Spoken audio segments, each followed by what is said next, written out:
네, 이번에 도착한 역은 조선역이네요. 아, 조선도 참 징하게 못 갔어요. 그죠? 네, 갈 때 됐다. 뭐 수주를 엄청 받았다 그러는데 실적은 안 나오고 주가는 못 오르고. 근데 서서히 변화가 좀 있을 것 같더니만 이제 오늘 강하게 올랐는데 실적 모멘텀인데 일단 HD 현대중공업은 적자 전환했다고 하는데도 불구하고 괜찮다고 평가를 하더라고요. 이게 이제 영업 적자가 아니어서 그런 거죠. 그렇죠. 네. 참 이 2005년, 7년, 8년 조선 업황 엄청 좋았을 때 그때 네. 뭐 주가도 엄청 좋았지 않습니까? 현대중공업 제 기억에 맞으면 50만 원대까지 맞아요. 뭐 예. 올라가기도 했었는데 예.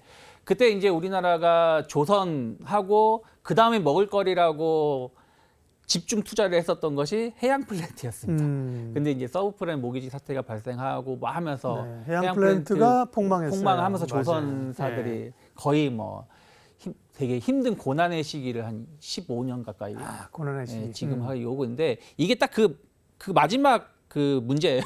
쿠웨이트 해양 플랜트가 2005년도에 수주를 했고 2010년도인가에 인도를 했는데 이거기서 약간 이제 뭐 불량 이런 문제가 좀 있었나 봐요. 그와 관련해서 이제 쿠웨이트 쪽에서 보상을 해달라. 네. 요거 이제 소송이 이제 벌어진 것인데 런던 쪽에 이제 중재를 해가지고 뭐 비용 얼마를 보상해줘라는 그 금액이 이번에 나온 겁니다. 그래서 그것이 좀 반영돼가지고 지난 1, 2, 3분기는 흑자를 보여줬고, 그러니까 하여튼 지난 3분기까지는 최근 3분기는 흑자였고 이번 분기가 네네. 좀 적자로 반영된 건데 어쨌든 이제 시장에서 보는 것은 지금 뭐 저가 수주라든지 혹은 지금 어떤 수주에 문제가 있어서 최근에 수주한 내용에 문제가 있어서 적자가 나온 게 아니라 그리고, 예. 정말 그 2015년도면 거의 20년 전 그 수주 내용이잖아요. 지금 15년이면 2005년도. 그렇죠. 예. 그리고 공급한 거 2010년이니까 12년 전, 13년 네. 전에 있었던 문제가 지금 마무리된 것이기 때문에 일단 소송에 대한 어떤 불확실성, 더 이상 금액이 커지지 않을 거다. 이미 확정된 것이니까 뭐 거기에 대한 불확실성이 해소됐다는 측면하고 네. 어쨌든 그건 과거의 문제고 앞으로 본다라면 고부가 가치 선박에 대한 수주는 계속해서 이어지고 있다 보니까 시장에서는 좀 긍정적으로 좀 평가를 해준 것 같습니다. 조선주에 대한 기대감이 높아요. 일단 조선주와 관련된 긍정적인 요인과 부정적인 요인을 보면 긍정적인 요인은 고부가치 선종을 많이 수주했다. 네. 그다음에 신조선가가 올라간다. 높아지고 있다. 예. 네. 그다음에 부정적인 거는 인력 수급이 어렵대요. 그죠? 네. 환율도 그렇고. 일단 긍정적인 측면에서 나타나는 변화들 먼저 얘기해 주세요. 결국엔 수주죠. 지금 뭐 도크가 꽉 찰 정도라고 네. 할 정도니까요. 그럼에도 불구하고, 그러니까 도크가 꽉 차서 더 이상 수주를 못할 정도로 우리나라가 수주가 잘 되고 있습니다. 이게 올해만 그런 게 아니라 최근 2, 3년 사이에 계속해서 수주가 좀 늘어나고 있다라고 보시면 될 것 같아요. 네. 올해 같은 경우도 1분기에만 지금 신규 수주가 73억 2천만 달러거든요. 현대중공업이 올해 선언한 내용 중에 하나가 우리 애써 경쟁하지 않겠다. 그러니까 뭐 막 수주하기 위해서 가격 경쟁하지 않겠다. 제값을 받겠다라고 했습니다. 그래서 제 기억에 맞으면 1월 달, 2월 달 수주가 많지가 않았어요.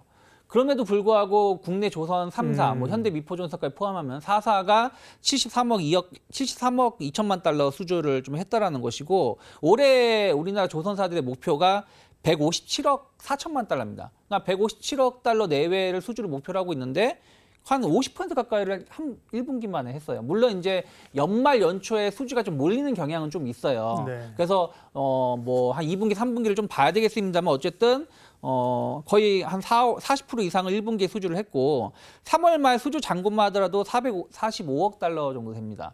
근데 지금 최근 그 올해 매출 목표치가 157억 달러면 3년치의 일감은 일단은 확보해 놨다라고 네. 보시면 될 것 같고요. LNG선 기준을 본다면 여전히 우리나라가 점유율 44%예요.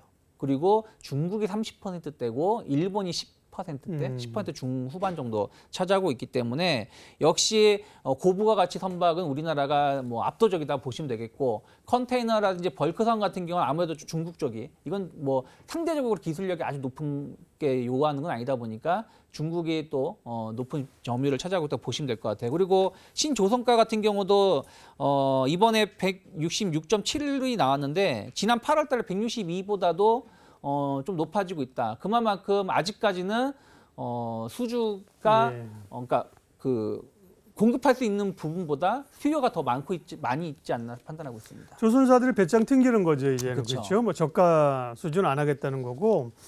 중국을 포함해서 뭐 한국, 일본 조선사들도 엄청 묻어나갔고요. 조선사들의 개수가 엄청 줄었대요. 줄어들었죠. 그러니까 경쟁이 이제 그만큼 낮아졌다는 네. 거고요. 근데 경기 안 좋을 때 사실은 다들 뭐 어려워가지고 이직하시고 이래가지고 요즘 인력을 구하기가 어렵대요. 그래서 네. 뭐 외국인 노동자를 뭐 들어온다 이렇게 하는데 인력 수급에 대한 우려, 부정적 요인이에요. 네. 환율은 조선주는 어떻게 되는 거예요? 지금처럼 고환율, 원화 약세가 안 좋은 건가요? 조선사들은 제가 알기로는 거의 환율에 대한 해칭을 거의 1대1로 하고 있는 걸로 알고 네. 있어요. 그래서 뭐 환율이 뭐 원화가 원래는 이제 수출 기업이다 보니까 그러니까. 원화 약세를 띠게 그러면 좋아야 되는 된다면 거잖아요. 그죠? 좋은 부분들이 좀 있는데 작년처럼 너무 이상 급등을 했을 때는 좀 좋은 부분들이 좀 있을 수 있죠. 근데 일정 수준에 그러니까 최근 들어서 원화가 1,300원에서 왔다 갔다 하고 있는데 이게 예년보다는 조금 높은 수준이다. 원화 약세라고 하고 있지만 결국 환율 진폭을 봐야 되거든요. 예. 이게 뭐 하루는 1,400원 갔다가 또 1,300원 갔다가 이렇게 움직이느냐, 예. 1,310원 갔다가 1,300원 갔다 이렇게 움직이냐에 따라 다르거든요. 그래서 그 진폭은 좀 안정세를 띠고 있기 때문에 환율의 영향은 작년은 조금 우호적일지 몰라도 올해는 뭐 아주 우호적이진 그러니까 우호적이지도 않고 뭐 불리하지도 않다 생각을 좀 그 하고 보여달라고 있고요. 하시는 후판 가격 이런 거를 일단 수입을 만약에 하게 되면 환율이 오르게 되면 원가 부담으로는 갈 수가 있겠대요. 그렇죠. 그죠? 사실 후판 이제 가격이 중요해요. 중요한 건 이제 조선한테? 후판 가격이 네. 중요하죠. 후판 네. 가격이 전체 그 원가의 20에서 25%를 차지하고 있거든요. 근데 작년에 같은 경우도 후판 가격을 뭐 한 2배 올려줬다. 뭐 이런 얘기가 네. 있었던 것처럼 맞아요. 올해 같은 경우도 지금 아직 하반기에 추가적인 협상을 좀 해야 되는데 후판 가격이 얼마나 올릴지 여부는 조금 변수가 될 수 있을 거라 생각을 좀 하고 있어요. 그래서 이 부분을 계속해서 지켜봐야 된다 생각하고 있고 또 하나는 인건비라 생각을 좀 하고 있습니다. 지금 조선사들이 좀 이제 어쨌든 이제 자체 인력을 통해서 배를 제작하기도 하지만 예. 외주를 줘서 제작을 하는 부분들 많이 있거든요. 근데 이게 인력이 상당히 좀 부족하다고 해요. 그래서 생산직 필요 인력이 지금 작년 3분기 기준으로 3,200명 정도가 부족했거든요. 예. 근데 올 3분기, 그러니까 1년, 그러니까 올 한 이제 9월, 10월 정도 됐을 때 그때 필요한 인력이 한 12,800명. 그러니까 작년보다도 거의 50% 가까운 증가가 필요하다는 물량이 늘어났으니까. 물량이 그죠? 늘어났으니까 네. 사람은 더 필요한데 네. 이게 지금 뭐 제가 뉴스를 보면은 어쨌든 용접하시는 분들 예. 상당히 기술자 높으신 분들이 많지가 않고 또 이게 힘든 일이잖아요. 네. 그러다 보니까 우리나라 사람들이 좀 이 부분에 대해서 기피하는 부분들이 좀 있다 보니까 이 인력비 관련해서가 조금은 앞으로 수익성을 좀 떨어뜨릴 수 있는 요소는 좀 작용하고 있지 않나 판단하고 아니, 있습니다. 조선업 경기가 안 좋아갖고 일자리를 다 떠나서 이렇게 된다니까요. 그러면서 갑자기 좋아졌기 때문에 그렇죠. 그런데요. 조선주 어쨌든 긍정적으로 얘기해 주셨는데 조선주 가운데 탑픽 하나, 그다음에 기자재 가운데 탑픽 하나.